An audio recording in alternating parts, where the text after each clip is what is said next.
Hi friends, ఈరోజు ఏ recipe చెప్తానా అని ఎదురు చూస్తున్నారా? మీరు చూస్తున్నదే రసగుల్లా. నోట్లో వేయగానే ఇట్టే కరిగిపోతాయి. ఇలాంటి రసగుల్లా తినాలంటే అదృష్టం ఉండాలి అనిపిస్తుందా? మీరే చేసుకోవచ్చుగా. ఆ అదృష్టవంతులు మీరే కావచ్చు. మీకు ఇష్టమైన వాళ్ళకి మరింత ఇష్టంగా ప్రేమగా చేయాలి అంటే ఖచ్చితంగా ఈ వంటని ట్రై చేయండి. మనకు రసగుల్లాలంటే బెంగాలీ, ఒరిస్సా ఇలాంటివి బాగానే గుర్తొస్తాయి. కానీ ఇప్పుడు మనం చేయబోయే రసగుల్లా దేంతోనో తెలుసా? బ్రెడ్తో చేసే రసగుల్లా. చాలా ఈజీగా ఇంట్లోనే చేసేసుకోవచ్చు. సో మీకు మామూలుగా బయట దొరికేటువంటి రసగుల్లాలాగా అద్దిరిపోయే టేస్ట్ని ఇస్తాయి. మరి ఫ్లేవర్ అద్భుతం. ఇంతకీ మన భారతదేశంలో ఫేమస్ అయినటువంటి ఈ రసగుల్లా ఎలా వండేయాలో నేర్చేసుకుందామా? చూడండి ఎంత బాగుందో. చూడ్డానికే ఇలా ఉంటే తినడానికి ఇంకా ఎంత బాగుంటుందో ఊహించుకోండి. షుగర్ సిరప్తో అలా నాని కాస్త ఉప్పిన ఆ రసగుల్లాలు ఎంత కవ్విస్తున్నాయో కదా తినేయమని. సో మిల్క్ బ్రెడ్తో ఎలా ఇంతటి తీయటి రసగుల్లాలు చేసుకోవాలో నేర్చేసుకుందాం. చూడండి, జీరాతో అలాగే ఇలాయచీ, పిస్తాతో గార్నిషింగ్ చేసిన బ్రెడ్ రసగుల్లా అద్దరిపోయింది కదా. సో మీకు బ్రెడ్తో చేసినట్టు అనిపిస్తుందా? లేదుగా. కానీ తింటే మాత్రం చాలా యమ్మీగా ఉంటుంది. మరి ఎలా తయారు చేసుకోవాలో చూసేద్దామా?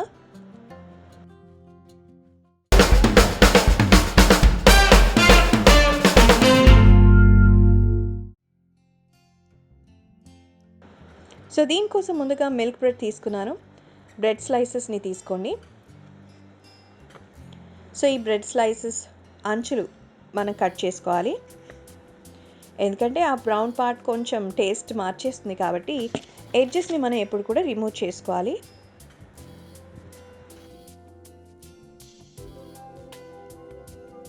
సో ఎన్ని స్లైసెస్ తీసుకుంటే అన్ని స్లైసెస్ని కూడా వాటి సైడ్స్ని మీరు కట్ చేసుకోవాలి. చూసారుగా ఇలా. సో అయిపోయిందా అని. ఇప్పుడు వీటిని ఏం చేయాలి చెప్తాను కదా. కాస్తంత ముక్కలుగా చేయండి.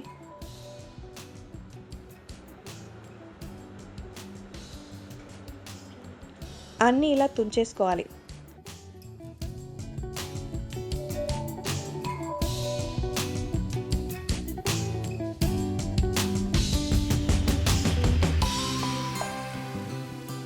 తర్వాత మిక్సర్ జార్లో తీసుకుని అన్నీ మెత్తగా పౌడర్ లాగా చేసుకోవాలి.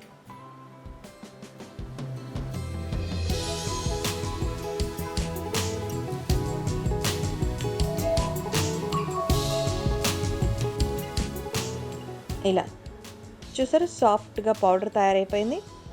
ఇలా ఉంటుంది. సో ఇది ఎంత క్వాంటిటీ ఉందనేది చూసుకోవడం కూడా ఇంపార్టెంట్. అందుకే కప్లో తీసుకుంటున్నాను. So quantity 1 cup bread powder. So ఇంకొక కప్ కూడా వచ్చింది, అంటే దాదాపు 2 కప్పులు. ఇప్పుడు ఒక ప్యాన్ తీసుకొని అందులో నెయ్యి ఒక 2 టేబుల్ స్పూన్లు వేసుకోండి. నెయ్యి కరిగిన తర్వాత అందులో పాలు 150 మిల్లీలీటర్లు వేసి బాగా కలుపుకోవాలి.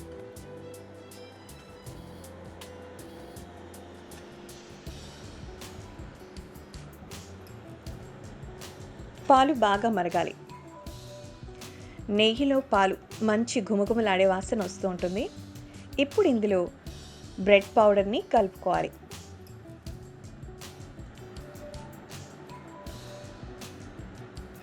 తీసుకున్న 2 కప్పులు వేసేసేయండి.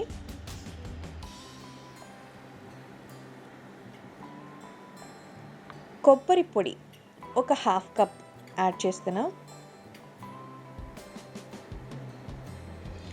చక్కెర ఒక 1/2 కప్. మొత్తం కూడా కలుపుకోవాలి. ఆ నెయ్యి పాలులో మొత్తం కూడా కలిసిపోవాలి. చాలా సింపుల్గా అయిపోతుంది అండ్ ఈజీగా. మంచి టేస్ట్ ఖచ్చితంగా గ్యారంటీ. కోవాతో చేస్తారు, జనరల్గా చాలా రకాలుగా చేస్తారు. బట్ మనం చాలా సింపుల్గా తక్కువ బడ్జెట్లో అయిపోయే బ్రెడ్తో చేస్తున్నాం. చూసారా, కోవా పేస్ట్ లాగా రెడీ అయిపోయింది. ఇప్పుడు నెయ్యి 1 టేబుల్ స్పూన్ తీసుకుని చేతికి రాసుకోండి.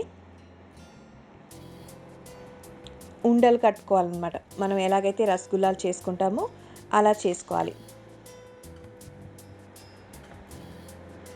చిన్న చిన్న లడ్డూలు చేసుకోండి. చూసారుగా, ఇలా కాస్తంత అలా గుంటలాగా చేశారంటే లోపల మనం సర్ప్రైజ్ పెట్టచ్చు. అదే బాదం. మీకు నచ్చింది, వాళ్లకు నచ్చేది ఏవైనా సరే ఇలా డ్రై ఫ్రూట్స్ని లోపల చేయండి. సో మళ్ళీ ఇలా రౌండ్గా కవర్ చేస్తే చూడండి, లోపల బాదం పెట్టినట్టు కనిపిస్తుందా? లేదుగా. సో అన్నీ కూడా ఇలాగే తయారు చేసేసుకోండి. అన్నీ కూడా చిన్న చిన్న ఉండల్లాగా చేసుకొని వాటిని ఇలా మధ్య కాంచి మరొక డ్రై ఫ్రూట్ ఏదైనా పెట్టి కవర్ చేసేయండి. ఇలా లడ్డూలు చుట్టేసుకొని పెట్టుకోవాలి. ఇప్పుడు మనకు చక్కెర పాకం కావాలి కదా, అందుకే ఒక ప్యాన్లో 1 కప్పు చక్కెర తీసుకోండి. తగినన్ని నీళ్లు పోసి పాకం పట్టుకోవాలి.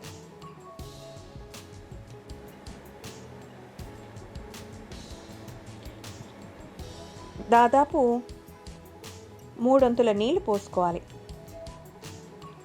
బాగా పాకం పట్టాలి. పాకం బాగా గట్టి పడాలన్నమాట.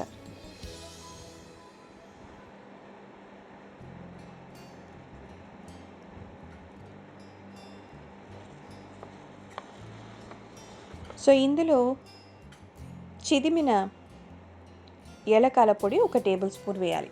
అప్పుడే పాకానికి మంచి అరోమా వస్తుంది. ఆ టేస్ట్ చాలా బాగుంటుంది. సో మీడియం ఫ్లేమ్లో బాగా ఉడికి ఇట్లా పొంగు రావాలి. అలా ఉడుకుతూ ఉన్నప్పుడు మీడియం ఫ్లేమ్లో పెట్టుకొని బాల్స్ని ఆ పాకంలో వేయండి. ఆ వేడిగా ఉన్నప్పుడు వేస్తేనే పాకంలో ఈ బాల్స్ వేసినప్పుడు మంచిగా ఉబ్బుతాయన్నమాట. అంటే వేడి పాకంలో వేసే ఈ చల్లటి బాల్స్ పాకాన్ని ఈజీగా పీల్చేసుకుంటాయి.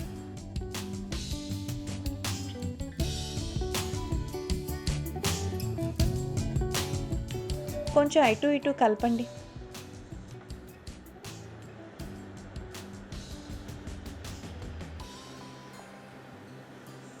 సో దాదాపు ఒక 20 నిమిషాల పాటు ఆ సిరప్లో ఇవన్నీ ఉడకాలి. అప్పుడే లోపలికి బాగా వెళ్ళిపోతుంది అనమాట. ఆ సిరప్ టేస్ట్ అనేది ప్రతి బాల్ లోపలికి వెళ్ళిపోయి మంచి టేస్ట్, స్వీట్నెస్ని అందిస్తుంది. చూసారుగా, కలర్ కూడా మంచిగా మారింది అండ్ బాగా కూడా గుండ్రంగా గులాబ్ జాములా తయారయ్యాయి. సో అన్ని వైపులా జ్యూస్ వెళ్ళిందా లేదా అనే దానికి మనం అప్పుడప్పుడు కొంచెం టర్న్ చేసుకోండి. అది చెప్పాక 20 నిమిషాలు అప్పటిదాకా. తర్వాత తీసేసి సర్వ్ చేసేసుకుందాం. అంతే, యమ్మీగా ఉండే బ్రెడ్ రసగుల్లా మీకోసం రెడీ.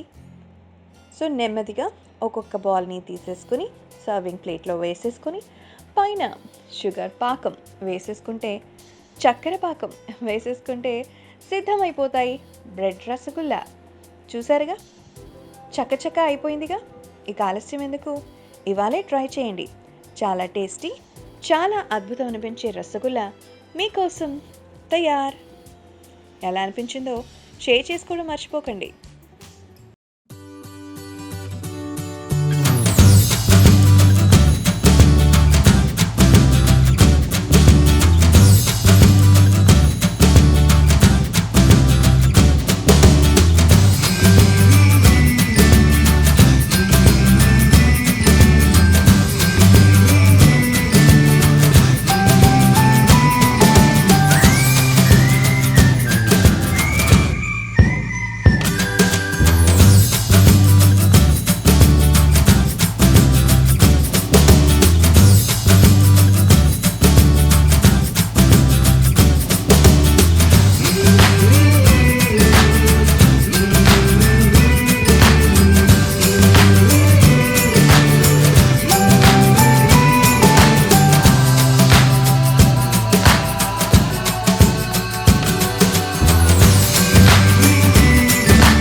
ఇలాంటి మరెన్నో ఇంట్రెస్టింగ్ వీడియోస్ కోసం మా ఛానల్ని సబ్స్క్రైబ్ చేయండి. See you on next video.